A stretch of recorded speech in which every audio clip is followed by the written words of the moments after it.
ಕೆಲವೊಂದು ಆಯ್ದ ವ್ಯಕ್ತಿಗಳು ನಾವು ರಾಹುಲ್ ಗಾಂಧಿ ಜೊತೆ ಉದ್ಯಮವಾಗಿದೆ. ಸರ್ಕಾರದಿಂದ 90% ಪ್ರೀಮಿಯಂ ತುಂಬಿದ್ರು ರೈತರು ಕೇವಲ 10% ತುಂಬ್ತಾರೆ. ರೈತರಿಗೆ ಏನು ಭಾರ ಇಲ್ಲ ಅಂತ ಹೇಳ್ತಾರೆ.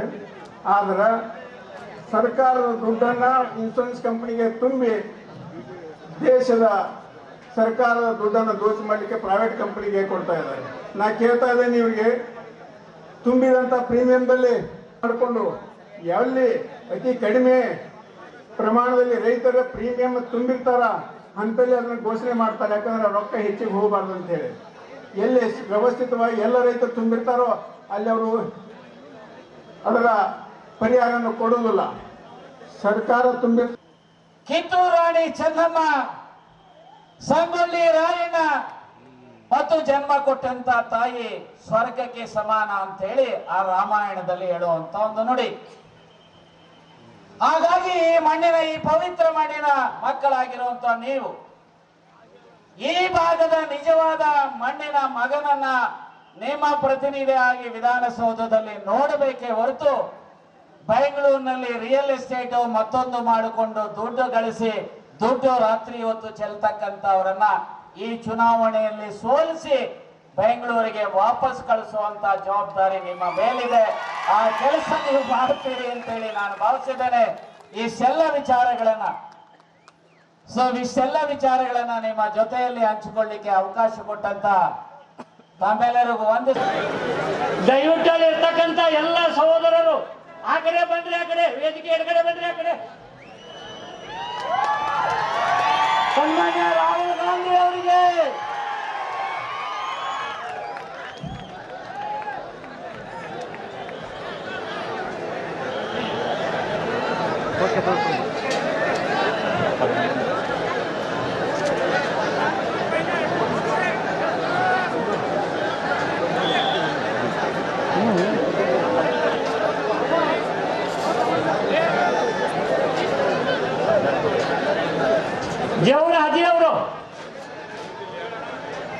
ಜವರಾಜಿ ಹಿಂದಿ ಒಳಗೆ ಟ್ರಾನ್ಸ್ಲೇಷನ್ ಮಾಡಕ್ ಜವರಾಜಿ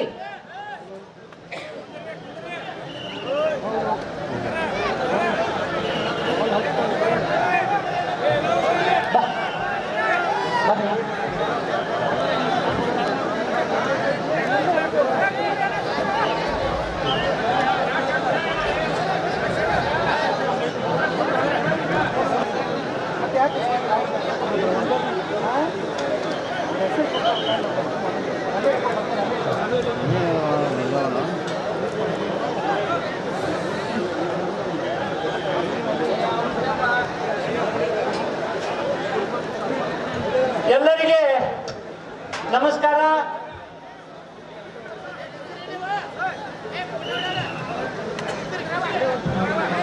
ಈಗ ತಾನೇ ಆಗಮಿಸಿರುವ ನಮ್ಮ ರಾಷ್ಟ್ರೀಯ ನಾಯಕರಾಗಿರ್ತಕ್ಕಂಥ, ನಮ್ಮ ನಿಮ್ಮೆಲ್ಲರ ನೆಚ್ಚಿನ ಯುವ ನಾಯಕರಾಗಿರ್ತಕ್ಕಂಥ, ಭವಿಷ್ಯದ ನಾಯಕರಾಗಿರ್ತಕ್ಕಂಥ ಸನ್ಮಾನ್ಯ ರಾಹುಲ್ ಗಾಂಧಿ ಅವರನ್ನ ರಾಮದುರ್ಗ ಮತಕ್ಷೇತ್ರದ ಪರವಾಗಿ ಹಾರ್ದಿಕ ಸ್ವಾಗತ ಸುಸ್ವಾಗತವನ್ನ ಬಯಸ್ತಾ ಇದ್ದೀವಿ. Heartly welcome to honourable Rahul Gandhiji. ಹಾಗೆ ಎಐಸಿಸಿಯ ಪ್ರಧಾನ ಕಾರ್ಯದರ್ಶಿಗಳಾಗಿರ್ತಕ್ಕಂಥ ಸುರ್ಜಿತ್ ಸಿಂಗ್ ಸುರ್ಜೇವಾಲೆ ಅವರನ್ನು ಕೂಡ ಹಾರ್ದಿಕ ಸ್ವಾಗತ ಸುಸ್ವಾಗತವನ್ನ ಬಯಸ್ತಾ ಇದ್ದೇವೆ. ಹಾಗೆ ವಿಶ್ವನಾಥನ್ ಅವರ ಎಐಸಿಸಿ ಸೆಕ್ರೆಟರಿ ಅವರನ್ನು ಕೂಡ ಹಾರ್ದಿಕ ಸ್ವಾಗತ ಸುಸ್ವಾಗತವನ್ನು ಬಯಸುತ್ತೇವೆ. ಅದರಂತೆ ಚೇತನ್ ಚವಾಣ್ ಅವರು ಎಐಸಿಸಿ ಸೆಕ್ರೆಟರಿ ಅವರನ್ನು ಕೂಡ ಹಾರ್ದಿಕ ಸ್ವಾಗತ ಸುಸ್ವಾಗತವನ್ನು ಬಯಸುತ್ತೇವೆ. ಅದರಂತೆ ವಿ.ಎಸ್. ಉಗ್ರಪ್ಪ ಕೆಪಿಸಿಸಿ ಉಪಾಧ್ಯಕ್ಷರು, ಮಾಜಿ ಸಂಸದರಾಗಿರ್ತಕ್ಕಂಥ ಅವರನ್ನು ಕೂಡ ಹಾರ್ದಿಕ ಸ್ವಾಗತ ಸುಸ್ವಾಗತವನ್ನು ಬಯಸುತ್ತಾ ಈ ಕಾರ್ಯಕ್ರಮಕ್ಕೆ ಆಗಮಿಸಿರುವ ಎಲ್ಲ ಪತ್ರಿಕಾ ಮಾಧ್ಯಮದ ಮಿತ್ರರನ್ನ, ರಾಮದುರ್ಗದ ಸಮಸ್ತ ಮತದಾರರನ್ನ, ರೈತರನ್ನ ಹಾರ್ದಿಕ ಸ್ವಾಗತ ಸುಸ್ವಾಗತವನ್ನ ಬಯಸ್ತಾ ಇದ್ದೇವೆ.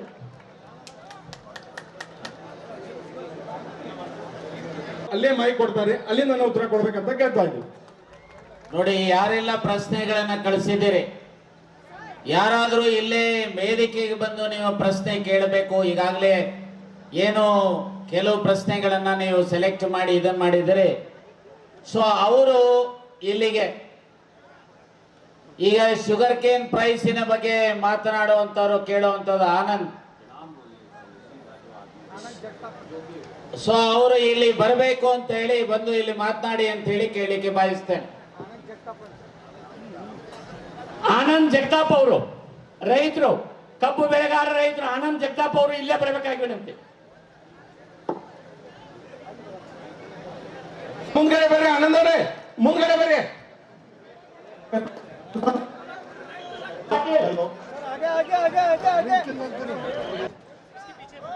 उधर आ जाओ. ठीक.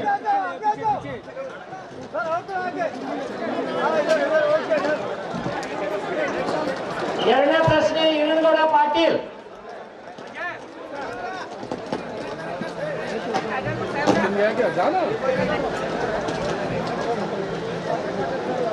नमस्कार सर। पिछले 15 साल से हमारे यहाँ बेलगांव डिस्ट्रिक्ट में जो शुगर केन ग्रोवर्स है 2022 से 2004 से 2700 तक कितना ही बिल दे रहे गन्ने का। कृपया हमारा अभी ये सब क्या खाद्य का सब क्या रेट बढ़ रहा है, उसके हिसाब में से हमको 2700 वर्कआउट नहीं होता है सर। ठीक ठीक ಸರ್, ಇವತ್ತಿನ ದಿನಮಾನದಲ್ಲಿ ಏನೈತಿ 2700 ಏನು ಬಿಲ್ ಕೊಡತ್ತಾರ. ಇದು ನಮ್ಮ ರೈತರಿಗೆ ಬಿಲ್ ಸಾಲ್ತಾ ಇಲ್ಲ. ಯಾಕಂತಂದ್ರೆ ಶುಗರ್ ಲಾಬಿ ಅವರು, ಶುಗರ್ ಫ್ಯಾಕ್ಟ್ರಿ ಅವರು ತುಂಬಾ ನಮ್ಮನ್ನ ರೈತರನ್ನ ಪರಿಗಣಿಸ್ತಾ ಇದ್ದಾರೆ. ದಯವಿಟ್ಟು ಮುಂಬರುವ ದಿನಮಾನಗಳಲ್ಲಿ ನಮಗೆ 5000 ಬಿಲ್ಲನ್ನು ಕೊಡಮಾಡ್ಬೇಕಂತ ಹೇಳಿ ನಾನು ತಮ್ಮಲ್ಲಿ ಕೇಳ್ತೀನಿ. ಆಮೇಲೆ ಇನ್ನೊಂದು ಪ್ರಶ್ನೆ ಕೇಳ್ಬೇಕಂತಂದ್ರೆ ನಮ್ಮ ಕರ್ನಾಟಕದ ರಾಜ್ಯದ ರೈತರು 10 ವರ್ಷ ಅಗ್ರಿಕಲ್ಚರ್ ಫೀಲ್ಡ್ನಲ್ಲಿ ಹಿಂದಿದ್ವಿ. ಇದು ಸುಮಾರು ಪಂಜಾಬ್ ಆಗಿರ್ಬೋದು, ಹರಿಯಾಣ ಆಗಿರ್ಬೋದು, ಅಥವಾ ಮಹಾರಾಷ್ಟ್ರ ಆಗಿರ್ಬೋದು, ಇವ್ರು ನಮ್ಗಿನ 10 ವರ್ಷ ಮುಂದಿದ್ದಾರೆ, ನಾವು ಅವ್ರಿಗಿನ 10 ವರ್ಷ ನಾವು ಹಿಂದಿದ್ವಿ. ಯಾಕಂತಂದ್ರೆ ನಮಗೆ ಬೇಸಾಯವನ್ನು ಕೊಡ್ತಕ್ಕಂಥ ಕೆಲಸ ನಮಗೆ ಬರೀ ನೀರಾವರಿ ಇದ್ದವ್ರಿಗೆ 25,000 ಕೊಡ್ತಾರೆ, ಒಣ ಬೇಸಾಯ ಇದ್ದವ್ರಿಗೆ ಬರೀ 12 ರಿಂದ 15,000 ರೂಪಾಯಿ ಕೊಡ್ತಾರೆ. ಇದೇ ಹರಿಯಾಣ, ಪಂಜಾಬ್, ಮಹಾರಾಷ್ಟ್ರ ಕಂಪೇರ್ ಮಾಡಿದ್ರೆ ಒಂದು ಪ್ರತಿ ಎಕರೆಗೆ 2.5 ರಿಂದ 3 ಲಕ್ಷ ರೂಪಾಯಿ ಪರ್ ಎಕರ್ಗೆ ಬೆಳೆಸಾಲವನ್ನು ಕೊಡ್ತಾ ಇದ್ದಾರೆ. ಯಾಕೆ ಮಲ್ತಾಯಿ ದೋರ್ತಾನೆ ಅಂತ ಅನ್ನೋದು ನನಗೆ ಗುರ್ತಾಗ್ತಾ ಇಲ್ಲ. ದಯವಿಟ್ಟು ಮುಂಬರುವ ದಿನಮಾನಗಳಲ್ಲಿ ನಮ್ಮ ಕರ್ನಾಟಕದ ರೈತರಿಗೆ ತಾವು ಕೈಗಾರಿಕೆ ಆಗ್ತೀರಿ, ತಾವು ಸಹಾಯ ಮಾಡ್ತೀರಿ ಅಂತಕ್ಕಂಥ ಆಶಾಭಾವನೆಯಿಂದ ನಾನು ತಮ್ಮಲ್ಲಿ ಕೇಳ್ಕೊತೀನಿ ಸರ್. Thank you sir. ಸಾವಯವ ಕೃಷಿಕ ನಾನು ಇವತ್ತು ಚರ್ಚೆ ಮಾಡ್ತಕ್ಕಂಥ ವಿಷಯ ಏನಂತಂದರೆ ಆದಾಯವನ್ನು ದ್ವಿಗುಣ ಹೇಗೆ ಮಾಡಬೇಕಂತಕ್ಕಂಥ ವಿಷಯ ಬಗ್ಗೆ ಇಲ್ಲಿ ವೇದಿಕೆ ಮೇಲೆ ಇರ್ತಕ್ಕಂಥ ರಾಹುಲ್ ಗಾಂಧಿ ಅವರಿಗೆ ಅರಿಕೆ ಮಾಡ್ತಾ ಇದ್ದೇನೆ. ಮೊದಲನೇದಾಗಿ ನಾವು ಗಾಂಧಿಯವರನ್ನು ಇಲ್ಲಿ ಮಹಾತ್ಮ ಗಾಂಧಿಯವರನ್ನು ನೆನೆಸಬೇಕಾಗ್ತದೆ. ಯಾಕೆ ಅಂದರೆ ಅವ್ರು ಹಾಕಿಕೊಟ್ಟಿರ್ತಕ್ಕಂಥ ಗ್ರಾಮೀಣ ಅಭಿವೃದ್ಧಿ ಒಂದು ಯೋಜನೆಯನ್ನು ನಾವು ಏನಾದರೂ ಇವತ್ತು ಅಳವಡಿಸಿದರೆ ಅಷ್ಟೇ ಸಾಕು, ನಾವು ರೈತರೆಲ್ಲರೂ ಉದ್ಧಾರ ಆಗ್ತೇವೆ. ಒಂದನೇದಾಗಿ ನಾನು ವಿನಂತಿ ಮಾಡ್ಕೋದೇನೆಂದರೆ ನಮ್ಮ ಗ್ರಾಮೀಣ ಮಟ್ಟಕ್ಕೆ ಸಣ್ಣ ಉದ್ಯಮಗಳು ಬರಬೇಕು. ಇವತ್ತೇನು ದೊಡ್ಡ ದೊಡ್ಡ ಉದ್ಯಮಿಗಳು ಅಂಬಾನಿ, ಅದಾನಿ ಏನು ದೊಡ್ಡವರಾಗ್ತಾ ಇದ್ದಾರ, ಇವತ್ತು ನಮ್ಮ ಆ ಕ್ಷೇತ್ರ ನಮ್ಮ ಸಾಮಾನ್ಯ ಒಂದು ಹಳ್ಳಿಗೆ ಬರಬೇಕಾಗ್ತದೆ. ಹಳ್ಳಿಗೆ ಬಂದಾಗ ಮಾತ್ರ ನಾವೆಲ್ಲರೂ ಉದ್ಧಾರ ಆಗ್ತದೆ, ಇಲ್ಲ ಉದ್ಧಾರ ಆಗಕ್ಕೆ ಸಾಧ್ಯನೇ ಇಲ್ಲ. ಬಂಧುಗಳೇ, ನಾನು ಒಂದು ವಿನಂತಿ ಮಾಡ್ಕೋತೀನಿ. ಇವತ್ತು ನಮ್ಮಲ್ಲಿ ಕಬ್ಬು ಬೆಳೀತದೆ ಅಂದರೆ ಕಬ್ಬನ್ನು ಮೌಲ್ಯವರ್ಧನೆ ಮಾಡ್ತಕ್ಕಂಥ ಒಂದು ಸಣ್ಣ ಸಣ್ಣ ಯೂನಿಟ್ಗಳು ನಮ್ಮಲ್ಲಿ ಬೇಕಾಗ್ತದೆ. ಹೆಸರನ್ನು ಇವತ್ತು ಬೆಳೆದು ಅಂದರೆ ಹೆಸರನ್ನು ಬ್ಯಾಳಿಯನ್ನು ಮಾಡಿ ನಾವು ಮಾರಾಟ ಮಾಡಿದರೆ ಮಾತ್ರ ಇವತ್ತು ಸಾಧ್ಯತೆ. ಹಾಗೆ ಗೋಧಿ ಹಿಟ್ಟನ್ನಾಗಿ ನಾವು ಮಾಡಿದರೆ ಲಾಭ ಮಾಡ್ಕೊಳ್ಳಿಕ್ಕೆ ಸಾಧ್ಯದ.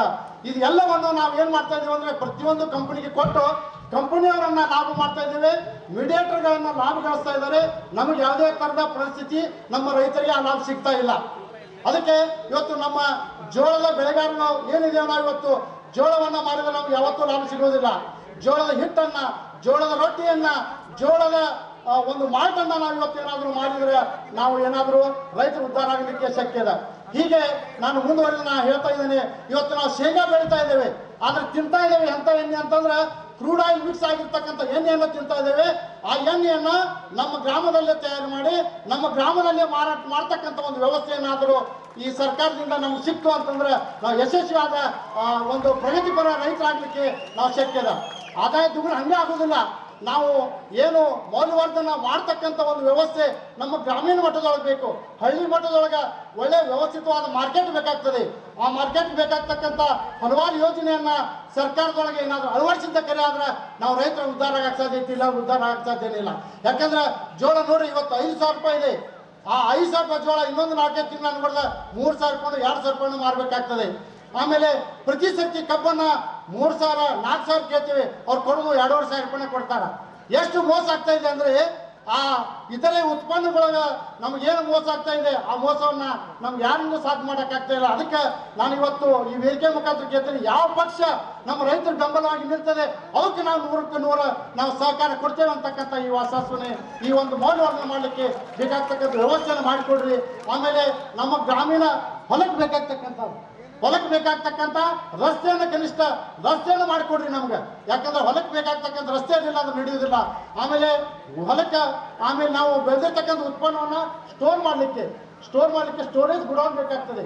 ಆ ಸ್ಟೋರೇಜ್ ಗುಡೌನನ್ನ ಪ್ರತಿ ಹಳ್ಳಿ ಮಟ್ಟಕ್ಕೆ ನೀವು ಮಾಡಿಕೊಟ್ಟಿದ್ರೆ ಅವೆಲ್ಲ ನಮ್ಗೆ ಅನುಕೂಲ ಆಗ್ತದೆ. ಈ ಒಂದು ಮೂಲಕ ರಾಹುಲ್ ಗಾಂಧಿ ಅವರನ್ನ ನಾನು ಮತ್ತೊಮ್ಮೆ ಕೇಳ್ಬೋದೇನಂದ್ರೆ ಮಹಾತ್ಮ ಗಾಂಧೀಜಿ ಅವರನ್ನು ಹಾಕಿಕೊಟ್ಟಿದ್ದಾರೆ, ಅವನ್ನ ಅಳವಡಿಸಿದ್ರೆ ನಮ್ಮ ಒಂದು ಆ ಅಭಿವೃದ್ಧಿ ರೈತರ ಅಭಿವೃದ್ಧಿ ಕಾಣಲಿಕ್ಕೆ ನಾವು ಶಕ್ಯದ ಅಂತ ಹೇಳಿ ನಾನು 2 ಮಾತುಗಳನ್ನ ಮುಗಿಸ್ತೀನಿ.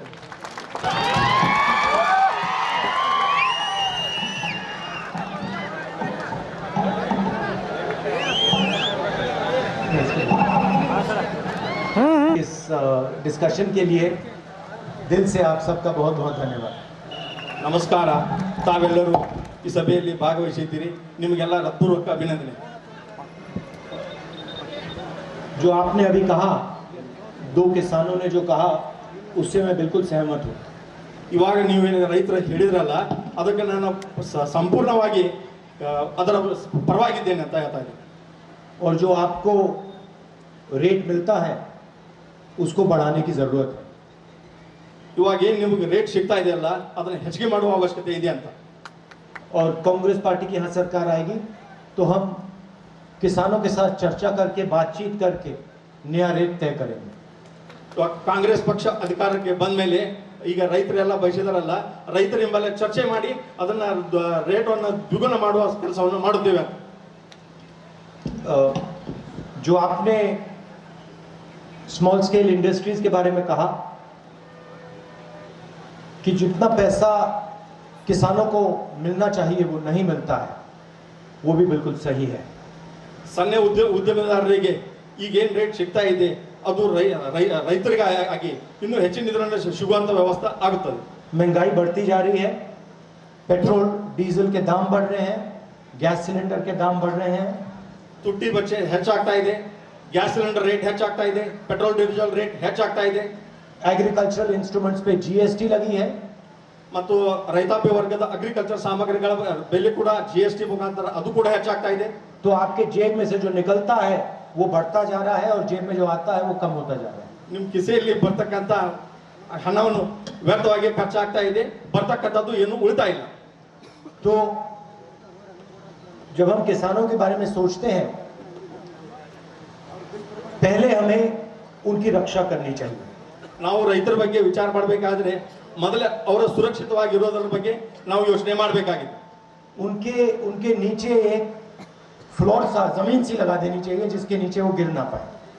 ಅವ್ರ ಕೆಳಗಡೆ ಒಂದು ಕೆಳ ಹಂತದ ಏನಿರುತ್ತಲ್ಲ ಅದ್ರ ಬಗ್ಗೆನೂ ಕೂಡ ವಿಚಾರ ಮಾಡಬೇಕಾಗಿದೆ, ಅದನ್ನು ಮೇಲೆತ್ತುವ ಕೆಲಸ ಆಗಬೇಕಾಗಿದೆ. क्योंकि सिर्फ एक काम करने से किसानों को राहत नहीं मिलेगी. ಬರೀ ಒಂದ್ ಕೆಲಸ ಮಾಡೋದ್ರಿಂದ ರೈತರಿಗೆ ಸಮಾಧಾನವಾಗುವುದಿಲ್ಲ. जरूर हमें रेट बढ़ाना है. ಅವಶ್ಯಕ್ಕೆ ಅನುಗುಣವಾಗಿ ನಮಗೆ ರೇಟ್ ಹೆಚ್ಚಿಗೆ ಮಾಡಬೇಕಾಗಿದೆ.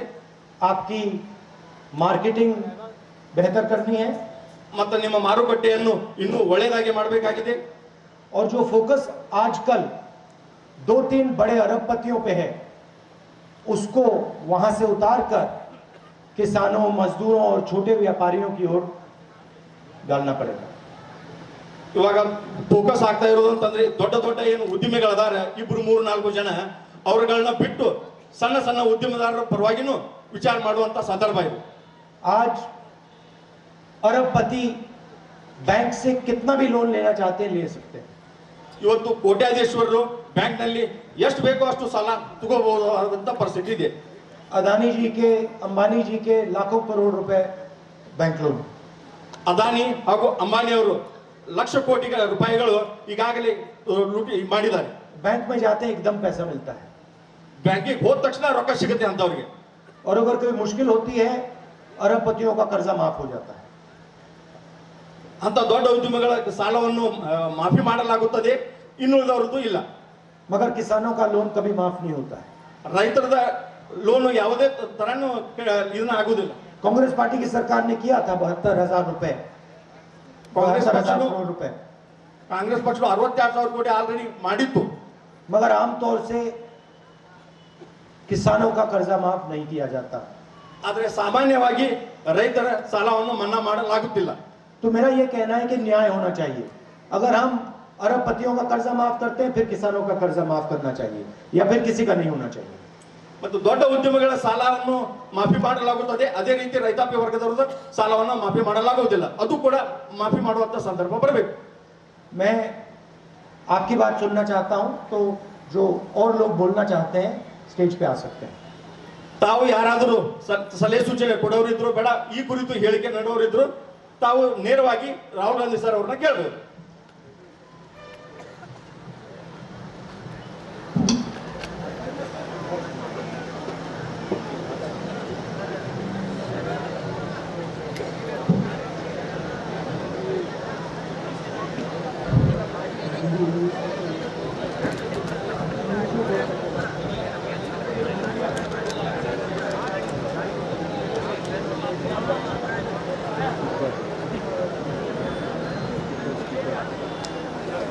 No, earlier I already explained to the Parliamentary Chamber that the State Union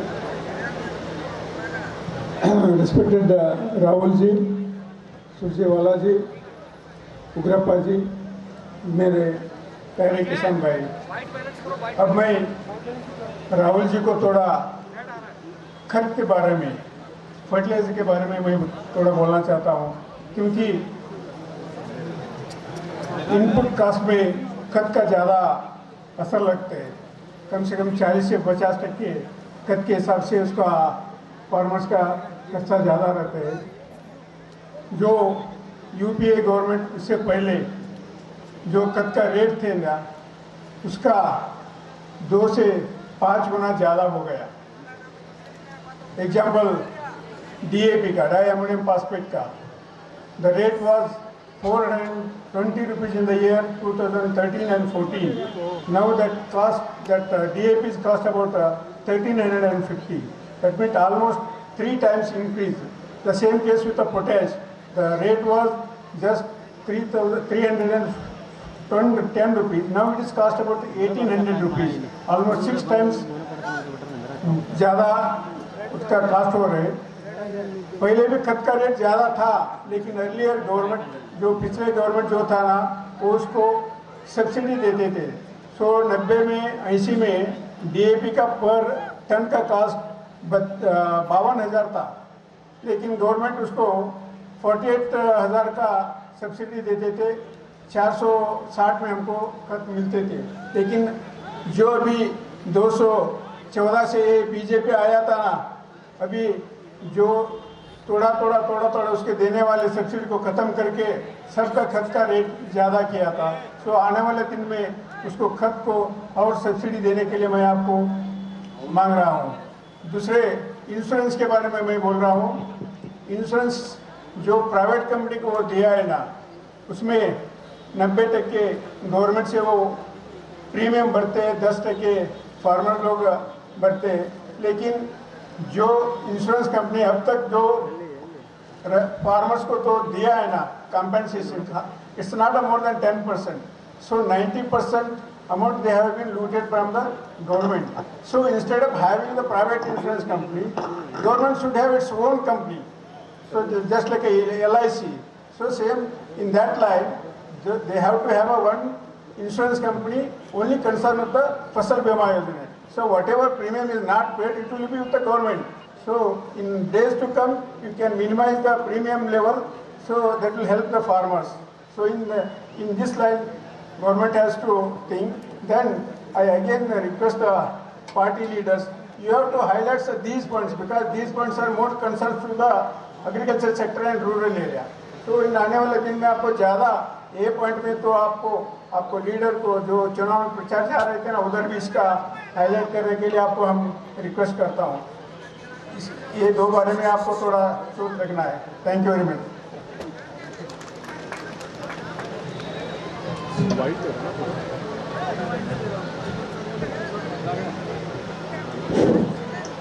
hello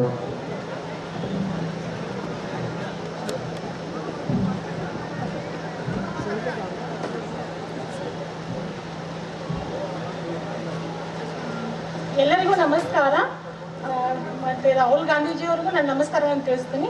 ನನ್ನ ಹೆಸರು ರೂಪಾ ಅರಮನೆ ಅಂತ ಹೇಳಿ. ನಾ ಕೇಳೋ ಪ್ರಶ್ನೆ ಏನಂದ್ರೆ ಎಲ್ಲ ರೈತ ಬಾಂಧವರ ಪರವಾಗಿ ನನ್ನೊಂದು ಪ್ರಶ್ನೆ ಇದೆ ಸರ್ಗೆ. ಏನಂತಂದ್ರೆ GST ಬೆಲೆ ಏರಿಕೆ ಆಯಿತು ಮತ್ತು ಪೆಟ್ರೋಲ್ ಡೀಸೆಲ್ ಮತ್ತು ಗ್ಯಾಸ್ ಸಿಲಿಂಡರ್ ಬೆಲೆ ಏರಿಕೆ ಬಗ್ಗೆ ನನ್ನೊಂದು ಪ್ರಶ್ನೆ. ಇಲ್ಲಿವರೆಗೂ ಇದು ಸರ್ಕಾರ ಏನಾಗೈತಿ ನಮಗೆ ಇವನ್ನೆಲ್ಲ ಬೆಲೆ ಏರಿಕೆ ಮಾಡ್ಕೊಂಡು ಕುಂತೈತಿ. ಇದರಿಂದ ನಮಗೆ ಭಾಳ ಎಲ್ಲ ರೈತ ಬಾಂಧವರಿಗಾಯ್ತು ನಮ್ಮ ಮಹಿಳೆಯರಿಗಾಯ್ತು ಭಾಳ ತೊಂದರೆ ಆಗೈತಿ. ಸಿಲಿಂಡರ್ ಬೆಲೆ 11,200 ರೂಪಾಯಿ ಐತಿ. ಸದ್ಯ ಇಷ್ಟು ರೇಟ್ ಕೊಟ್ಟು ನಮ್ಮ ಎಲ್ಲ ಮಹಿಳೆಯರಿಗೆ ಅದನ್ನು ಸಿಲಿಂಡರ್ ತುಂಬಿಸ್ಕೊಂಡು ಜೀವನ ನಡೆಸೋಕೆ ಆಗವಲ್ದು. ಇದರಿಂದ ನಾವು ನಮ್ಮ ಮನೆಯಲ್ಲಿರೋ ಪುರುಷರಿಗೆ ನಾವು ಒತ್ತಡ ಹೇರ್ತೀವಿ, ಅವರಿಗೆ ಪ್ರಾಬ್ಲಮ್ ಆಗುತ್ತೆ ಇದರಿಂದ.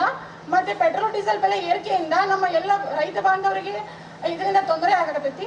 ಅದಕ್ಕೆ ನಮ್ಮ ಮುಂಬರುವ ಸರ್ಕಾರ ಇದಕ್ಕೆಲ್ಲ ಪರಿಹಾರವನ್ನು ಕಂಡ್ಬೋದಿದೆ ಅಂತ ನಾನು ಸರಿಗೆ ಕೇಳ್ಕೊತಾ ಇದ್ದೀನಿ.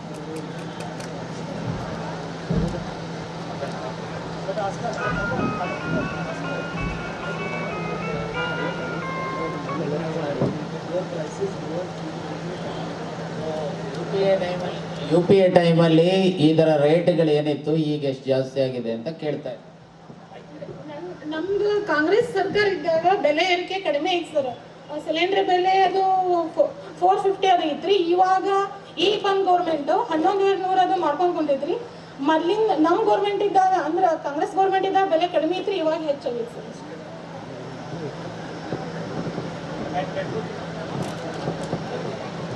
ಹೆಚ್ಚು ಅವಾಗ 60 ಐತಿ ಸರ್, ಇವಾಗ ಜಾಸ್ತಿ ಆಗೈತ್ರಿ 100 ಆಗೈತ್ರಿ.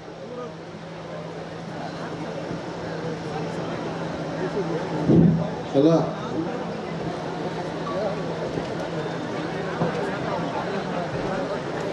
ಇದಕ್ಕೆ ಕಾರಣ ಯಾರು, ಏನು ಕಾರಣ ಅಂತ ಕೇಳ್ತಾರೆ. ಕೇಂದ್ರ ಸರ್ಕಾರನ ಕಾರಣ ಅಲ್ರಿ.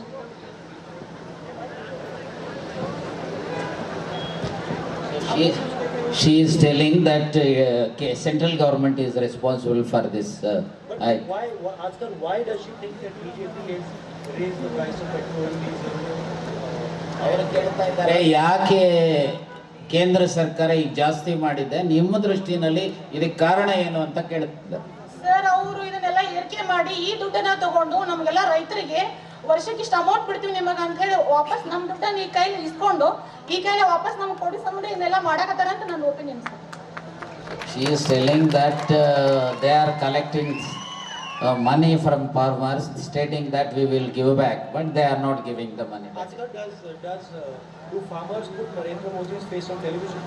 So ನೋಡಿ, ಸೊ ನರೇಂದ್ರ ಮೋದಿ ಅವರ ಫೋಟೋವನ್ನ ಟೆಲಿವಿಷನ್ ಅಲ್ಲಿ ನೋಡ್ಲಿಕ್ಕೆ ಇಡ್ಲಿಕ್ಕೆ ಇಷ್ಟಪಡ್ತೀರಾ ಅಂತ ಕೇಳಿ. ಇಲ್ಲ ಸರ್, 100% ನಾನು ನೋಡಕ್ ಇಷ್ಟಪಡಂಗಿಲ್ಲ. So she is telling she don't want to see the face of that.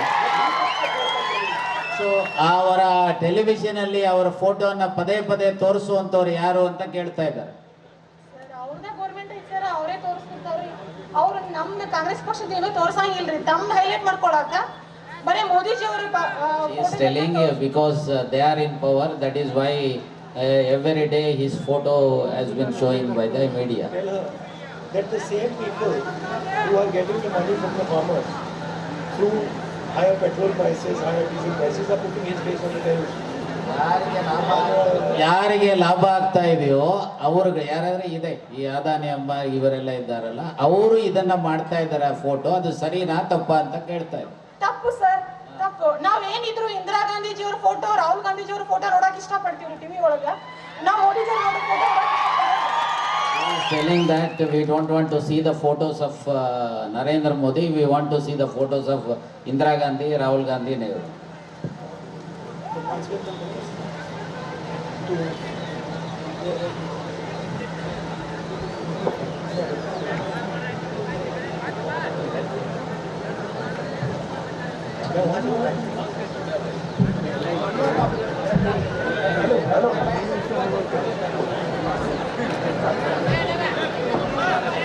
आपने जीएसटी का सवाल पूछा।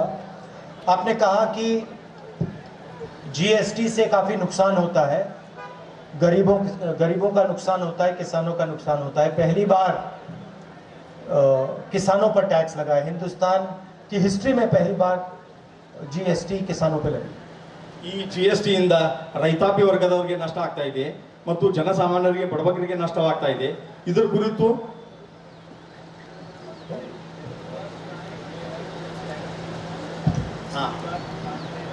ಮೊದಲನೇ ಸಾರಿ ಈ ರೈತಾಪಿ ವರ್ಗದ ಮೇಲೆ ಈ ಟ್ಯಾಕ್ಸ್ ಅನ್ನು ಹೇರ್ತಾ ಇದ್ದಾರೆ. जो जीएसटी है वो सिर्फ देश के अमीर लोगों की मदद करने के लिए लगाई गई है। ಈ GST ಏನಿದೆಯಲ್ಲ ಈ ದೇಶದ ಅತ್ಯಂತ ಶ್ರೀಮಂತ ವರ್ಗದವರನ್ನ ಶ್ರೀಮಂತರನ್ನ ಮಾಡಲಿಕ್ಕೆ ಹೆಚ್ಚಿಗೆ ಮಾಡಲಾಗಿದೆ ಅಷ್ಟೇ. 5 अलग अलग टैक्स, 5 ಬೇರೆ ಬೇರೆ ಟ್ಯಾಕ್ಸ್ಗಳು, बहुत मतलब कॉम्प्लिकेटेड टैक्स स्ट्रक्चर, ಕೆಲವೊಂದು ಕಠಿಣ ಪರಿಸ್ಥಿತಿ ಅಂತ ಟ್ಯಾಕ್ಸ್ಗಳನ್ನು कि आधे लोगों को तो समझ नहीं आता ये जीएसटी कैसे भरनी है, कब भरनी है। ಕೆಲವೊಂದಿಷ್ಟು ಜನರಿಗೆ ತಿಳಿಯಲಾರದಂತ ಟ್ಯಾಕ್ಸ್ಗಳನ್ನು और जो बड़े बिजनेस होते हैं उनके पास अकाउंटेंट्स होते हैं, जो छोटे बिजनेस होते हैं उनके पास अकाउंटेंट नहीं होते हैं। ದೊಡ್ಡ ದೊಡ್ಡ ವ್ಯಾಪಾರಸ್ಥರು ಏನಿರ್ತಾರೆ ಅವ್ರ ಹತ್ರ ಅಕೌಂಟ್ಗಳು ಇರ್ತಾವೆ, ಸಣ್ಣ ಪುಟ್ಟ ವ್ಯಾಪಾರಸ್ಥರ ಹತ್ರ ಯಾವುದೇ ತರಹದ ಅಕೌಂಟ್ಗಳು ಇರುವುದಿಲ್ಲ. तो छोटे बिजनेस बंद हो जाते हैं। ಹಾಗಾಗಿ ಸಣ್ಣ ಪುಟ್ಟ ವ್ಯಾಪಾರ ವಹಿವಾಟುಗಳು ಬಂದ್ ಆಗ್ತಾ ಇದ್ದಾವೆ. हमारी सरकार आएगी दिल्ली में तो हम इस जीएसटी को बदलेंगे। ನಮ್ಮ ಸರ್ಕಾರ ದಿಲ್ಲಿಯಲ್ಲಿ ಬಂದಿದ್ದ ಕರೆ ಆದಲ್ಲಿ ನಾವು ಇದನ್ನೆಲ್ಲ ಬದಲಾವಣೆ ಮಾಡುತ್ತೇವೆ. एक टैक्स होगा और कम से कम टैक्स होगा, ಅದು ಒಂದು ಟ್ಯಾಕ್ಸ್ ಆಗುತ್ತೆ, ಅದು ಕನಿಷ್ಠ ಆಗುತ್ತೆ. और ये 5 अलग अलग टैक्स ये हम बदल देंगे। ಈ 5 ತರದ ಟ್ಯಾಕ್ಸ್ಗಳು ಏನದಾವಲ್ಲ ಇವನ್ನೆಲ್ಲ ಬದಲಾವಣೆ ಮಾಡುತ್ತೇವೆ. दूसरी बात आपने कही कि महंगाई क्यों बढ़ती जा रही है। ಎರಡನೇ ಮಾತು, ಇವೆಲ್ಲ ತುಟ್ಟಿಗಳು ಹೇಗಾಗ್ತಾ ಇದಾವೆ. गैस सिलेंडर बढ़ता जा रहा है, पेट्रोल डीजल सब कुछ महंगा होता जा रहा है। ಗ್ಯಾಸ್ ಸಿಲಿಂಡರ್, ಪೆಟ್ರೋಲ್, ಡೀಸೆಲ್ ಇವೆಲ್ಲ ಸಿಕ್ಕಾಪಟ್ಟಿ ತುಟ್ಟಿ ಆಗ್ತಾ ಇದಾವೆ. इसका कारण है, ಇದಕ್ಕೆ ಕಾರಣ ಇದೆ. कारण यह है कि बीजेपी की सरकार, नरेंद्र मोदी जी की सरकार 2-3 अरबपतियों को हिंदुस्तान का पूरा धन पकड़ा रहे हैं। ಕಾರಣ ಇಷ್ಟೇ, ಈ ದೇಶದ ಪ್ರಧಾನಮಂತ್ರಿಗಳು ಈ ದೇಶದ ದೊಡ್ಡ ಉದ್ಯಮದಾರರಿಗೆ ಲಾಭ ಮಾಡಲಿಕ್ಕೆ ಹೊರಟಿದ್ದಾರೆ. जो छोटे व्यापारी हैं, जो स्मॉल और मीडियम बिजनेस चलाते हैं, वो एक के बाद एक बंद हो रहे हैं। ಈ ಸಣ್ಣ ಪುಟ್ಟ ವ್ಯಾಪಾರಗಳೇ ಏನದಾರಲ್ಲ ಅವರು ಒಬ್ಬರ ನಂತರ ಒಬ್ರು ಅವರು ಲಾಸ್ ಆಗ್ತಾ ಇದ್ದಾರೆ. तो सारा का सारा धन बहुत कम लोगों के हाथ में जा रहा है। ಇದು ಎಲ್ಲ ಧನ ಎಲ್ಲ ರೂಪಾಯಿ ವ್ಯವಸ್ಥೆ ಏನಿದೆ ಅದು ಕೆಲವೊಂದಿಷ್ಟು ವರ್ಗದವರ ಹತ್ರ ಮಾತ್ರ ಹೋಗ್ತಾ ಇದೆ. और जो भी वो चार्ज करना चाहते हैं वो कर सकते हैं। ಅವ್ರು ಯಾವ ಟ್ಯಾಕ್ಸ್ ಮಾಡಬೇಕಾದ್ರೂ ಅವ್ರದ್ದು ಉಳಿತಾಯ ಆಗ್ತಾ ಇದೆ. मैं आपको एक उदाहरण देता हूं। ನಾನು ನಿಮಗೆ ಉದಾಹರಣೆ ಕೊಡ್ತೇನೆ. जब यूपीए की सरकार थी, इंटरनेशनल पेट्रोल का दाम $140 प्रति बैरल था। ಯಾವಾಗ ಯುಪಿಎ ಸರ್ಕಾರವಿತ್ತು ಆವಾಗ ಮತ್ತು ಪೆಟ್ರೋಲ್ ಡೀಸೆಲ್ ರೇಟಿನ ಬಗ್ಗೆ ಒಂದು ಕನಿಷ್ಠ ದರ ನಿಗದಿಯಾಗಿತ್ತು. उस समय दाम आपने कहा कि ₹60। ಆವಾಗಿನ ಸಮಯ ನಾವು ಹೇಳಿದ್ವಿ ದರ ₹60. आज इंटरनेशनल मार्केट पे तेल के दाम गिर गए हैं, ಇವತ್ತು ಅಂತಾರಾಷ್ಟ್ರೀಯ ಮಾರುಕಟ್ಟೆಯಲ್ಲಿ ತೈಲ ದರ ಇಳಿದಿದೆ, बहुत कम हो गए हैं। ಬಹಳ ಕಡಿಮೆ ಆಗಿದೆ. मगर हिंदुस्तान में पेट्रोल का रेट ज्यादा है। ಆದ್ರೆ ಭಾರತ ದೇಶದಲ್ಲಿ ಪೆಟ್ರೋಲ್ ಡೀಸೆಲ್ ರೇಟ್ ಸಿಕ್ಕಾಪಟ್ಟೆ ಜಾಸ್ತಿ ಇದೆ. मतलब इंटरनेशनल मार्केट पे पेट्रोल का रेट नहीं गिरा है, ಆದ್ರೆ ಅಂತಾರಾಷ್ಟ್ರೀಯ ಮಾರುಕಟ್ಟೆಯಲ್ಲಿ ಪೆಟ್ರೋಲ್ ರೇಟ್ ಇಳಿದಿಲ್ಲ, मगर हिंदुस्तान में बढ़ा है। ಆದ್ರೆ ಭಾರತದಲ್ಲಿ ಬಹಳ ದೊಡ್ಡದಿದೆ. फायदा किसको जा रहा है? 2-3 अरबपतियों। ಲಾಭ ಯಾರಿಗೆ ಹೋಗ್ತಾ ಇದೆ? 2-3 ದೊಡ್ಡ ಉದ್ಯಮದಾರರಿಗೆ. तो सरकार जहां भी फोकस करेगी, जिसकी भी मदद करेगी, दूसरों का नुकसान होगा। ಸರ್ಕಾರ ಈಗಿರುವ ಸರ್ಕಾರ ಆ ಯಾರದೇ ಮೇಲೆ ಕೇಂದ್ರೀಕೃತ ಮಾಡಿದ್ರು ಅದರ ಲಾಭ 2-3 ಜನರಿಗೆ ಮಾತ್ರ. और जो यूपीए की सरकार थी वो सबको एक तरीके से देखती थी और सबकी मदद करने की कोशिश करती थी। जो ಯುಪಿಎ ಸರ್ಕಾರ ಏನಿತ್ತು ಇದು ಎಲ್ಲರಿಗೂ ಸರಿ ಸಮಾನವಾಗಿ ನೋಡ್ತಿತ್ತು, ಎಲ್ಲರಿಗೂ ಸಹಕಾರಿಯಾಗಿ ಮಾಡ್ತಾ ಇತ್ತು. आप देखिए मजदूरों के लिए हमने मनरेगा किया ನೋಡಿ, ರೈತಾಪಿ ವರ್ಗಕ್ಕಾಗಿ ಯುಪಿಎ ಸರ್ಕಾರ ಮನ್ರೇಗಾವನ್ನು ಜಾರಿಗೆ ತಂದಿತ್ತು. और फिर किसानों के लिए हमने कर्जा माफ किया. ಹಾಗೂ ರೈತರಿಗಾಗಿ ಸಾಲವನ್ನು ಮನ್ನಾ ಮಾಡಲಾಯಿತು. तो हम बैलेंस करके काम करते हैं. ನಾವು ಒಂಥರ ಸರಿ ಸಮಾನ ಬ್ಯಾಲೆನ್ಸ್ ಮೇಂಟೈನ್ ಮಾಡಿ ಕೆಲಸ ಮಾಡುತ್ತೇವೆ. और हमारी कोशिश होती है कि जो कमजोर लोग हैं, गरीब लोग हैं, किसान हैं, मजदूर हैं, छोटे व्यापारी हैं, उनकी रक्षा हो और उनकी मदद हो. ಬಡವರು, ರೈತರು, ನಿರ್ಗತಿಕರು ಇವರೆಲ್ಲರ ಪರವಾಗಿ ಅವರ ಶ್ರೀರಕ್ಷೆ ಆಗಲಿ ಅನ್ನೋದು ನಮ್ಮ ಬಯಕೆ.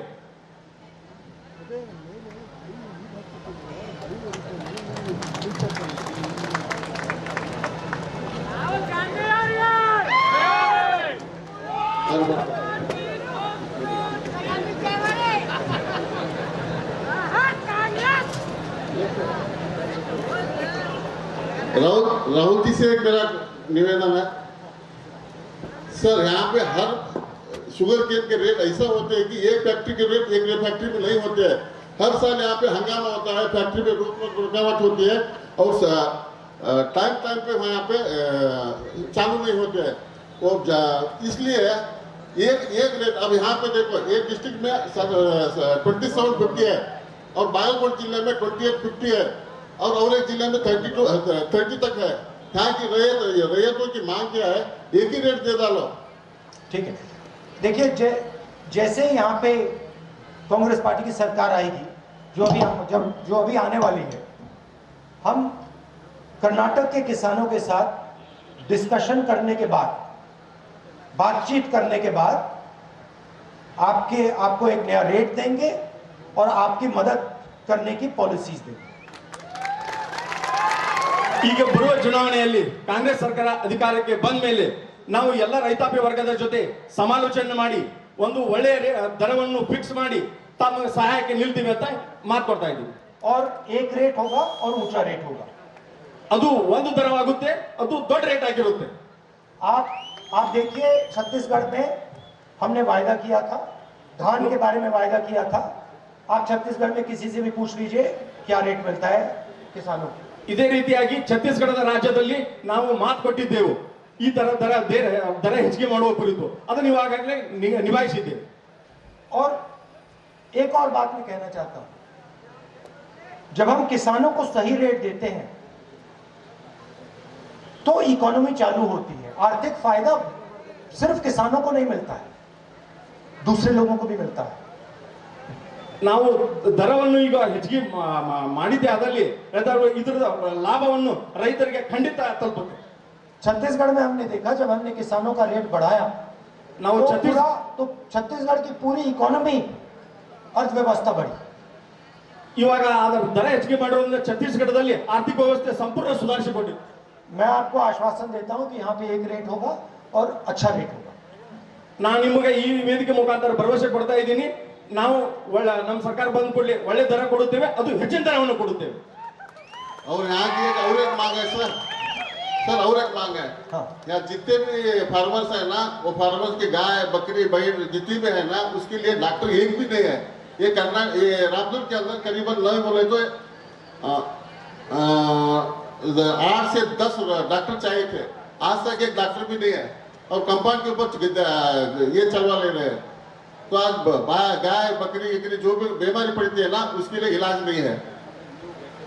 इसके लिए थोड़ा कर्नाटक में नहीं, पूरे कर्नाटक में ही थे. हाल बहुत खराब है. यहाँ पे आपको लोकल चाहिए. लोकल भी ऐसा भी है तो कर्नाटक में पूरी हाल है, क्योंकि 2014 से आज तक भरपाई नहीं करे, उन लोगों ने जॉब नहीं भरपाई करे ना, इसलिए वो तो बड़ा ब्लैंक ही है. ठीक है, मगर हम ये लोकल कर सकते हैं. अगर आप लोकल अस्पताल चाहते हैं, वेटनरी अस्पताल चाहते हैं तो कर सकते हैं. वो अस्पताल तो है लेकिन वो अस्पताल के अंदर डॉक्टर नहीं है. ठीक है, कोई प्रॉब्लम नहीं है, उसको कर देंगे. ठीक है सर, शुक्रिया सर. ವೆಟರ್ನರಿ ಸಮಸ್ಯೆ ಕುರಿತು ಕೇಳಿದ್ರಲ್ಲ, ಸ್ಥಳೀಯವಾಗಿ ಮತ್ತು ರಾಜ್ಯಾದ್ಯಂತ ಅದನ್ನು ನಾವು ಅನುಕೂಲ ಮಾಡಿ ಕೊಡ್ತೀವಿ ಅಂತ ಹೇಳಿದ್ರು.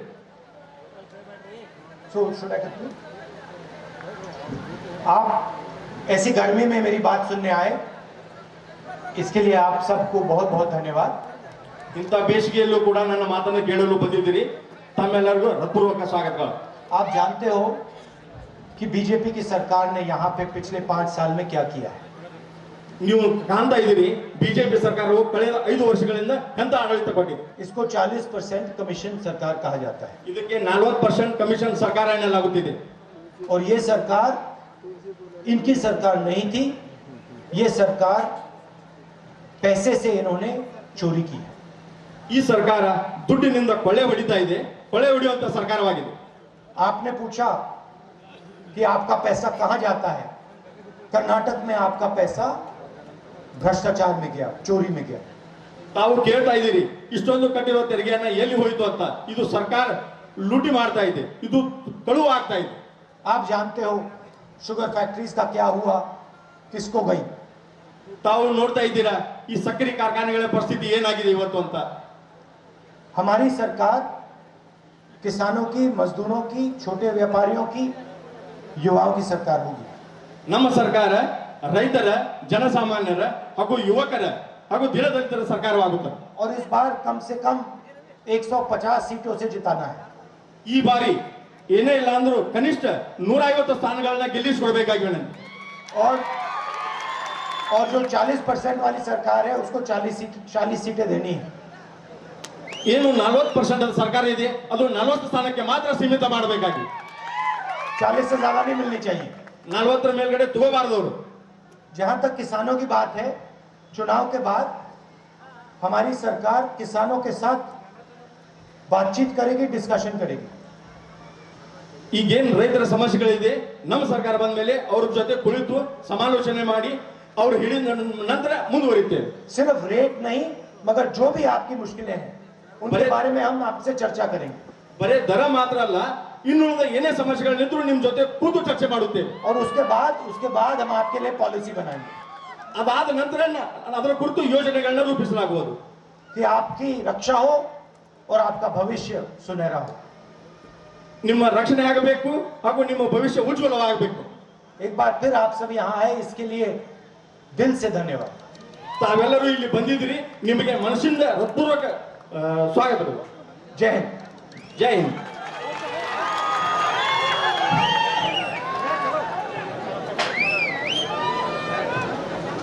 ಈ ಒಂದು ರೈತರ ಕಾರ್ಯಕ್ರಮಕ್ಕೆ ಆಗಮಿಸಿ ಸಂವಾದದಲ್ಲಿ ಭಾಗವಹಿಸುವ ನಮ್ಮ ರಾಷ್ಟ್ರೀಯ ಗೌರವಾನ್ವಿತ ನಾಯಕರಾದ ರಾಹುಲ್ ಗಾಂಧಿ ಅವರಿಗೆ ರಾಮದುರ್ಗ ಜನತೆಯ ಪರವಾಗಿ ಧನ್ಯವಾದಗಳನ್ನು ಅರ್ಪಿಸುತ್ತೇವೆ। ಎಲ್ಲ ಕಾಂಗ್ರೆಸ್ ಪಕ್ಷದ ಮುಖಂಡರಿಗೆ ಹಾಗೂ ಇಲ್ಲಿ ಬಂದಿರತಕ್ಕಂಥ ರೈತರಿಗೆ, ಮಾಧ್ಯಮದ ಮಿತ್ರರಿಗೆ ಮತ್ತೊಮ್ಮೆ ಧನ್ಯವಾದಗಳನ್ನು ಅರ್ಪಿಸಿ ಕಾರ್ಯಕ್ರಮವನ್ನು ಮುಕ್ತಾಯ ಮಾಡ್ತಾ ಇದ್ದೇವೆ।